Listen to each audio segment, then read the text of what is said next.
Today, I welcome the President's nominee for Administrator at the Environmental Protection Agency, Gina McCarthy. Gina, you were one of the best qualified nominees ever to come before this committee. Your combination of experience, intelligence, energy, expertise, and integrity will make you a most effective EPA administrator. Now, this is the second time you've been nominated for a top position at the EPA. Previously, you were confirmed by the Senate without a recorded no vote. Now, why do I believe this nominee is the right person to take the helm at EPA? She has over 3 decades of public service at the local, state, and federal levels. At a time when there can be a bitter divide in Washington, she has shown a strong bipartisan spirit. She's worked for both Republicans and Democrats. Republican Governor of Connecticut, Jody Rell, 3 Republican governors of Massachusetts, Paul Cellucci, Jane Swift, and Mitt Romney, and a Democratic President, Barack Obama. Because of her common-sense approach to protecting public health, Gina McCarthy has received support from businesses, health officials, environmental organizations, and scientists. I would ask unanimous consent to place in the record the letters and statements of support for Gina without objection. I strongly believe that Gina McCarthy's nomination should enjoy smooth sailing through this committee and onto the Senate floor. Now, a few of my Republican colleagues have asked some questions. It is their utter right to do so, and I'm glad they did so. But it is my fervent hope that those issues will be resolved quickly. One of the questions they have raised is the use of secondary work email accounts at EPA.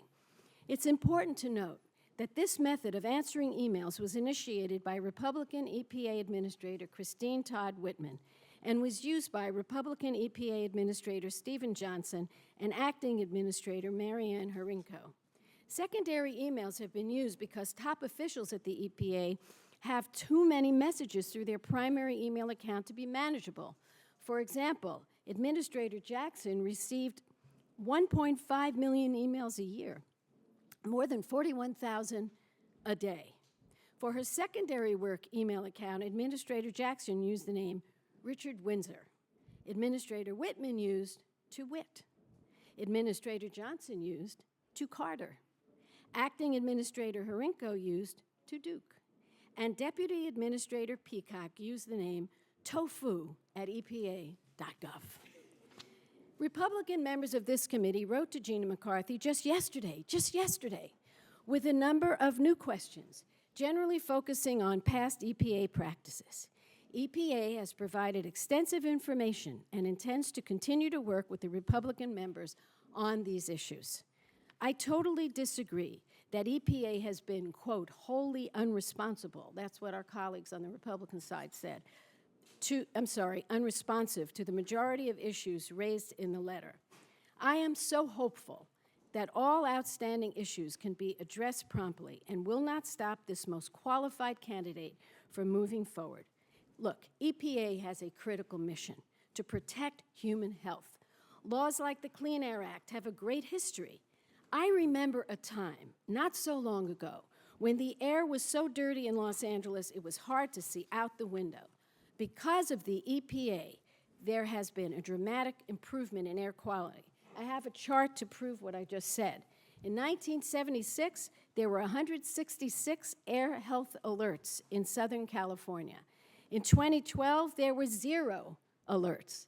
This demonstrates remarkable progress that must be continued throughout the country, because if you care about this economy, there's one basic fact. If you can't breathe, you can't work. So we have to make sure people can breathe and be healthy. Now, compare this Clean Air Act success story to China. Some of my colleagues say, don't do anything. Take the lead of China on climate change. Take a look at this.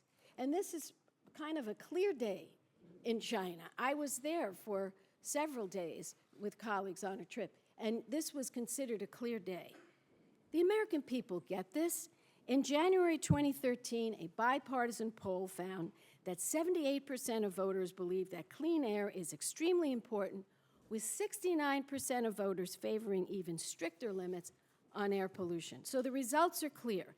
The American people support the EPA, they support our landmark environmental and public health laws, and I'm sure they also support transparency, which is something my colleagues insist on, and I agree with them completely. Now, Gina McCarthy's service as assistant administrator over the past 4 years has led to something really good to share with you.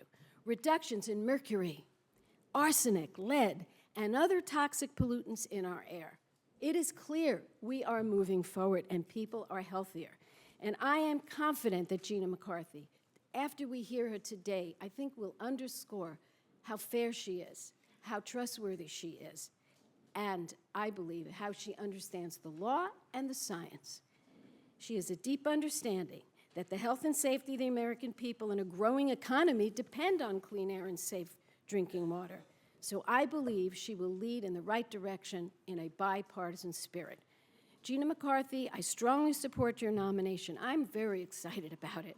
And I really hope, that our colleagues will support you.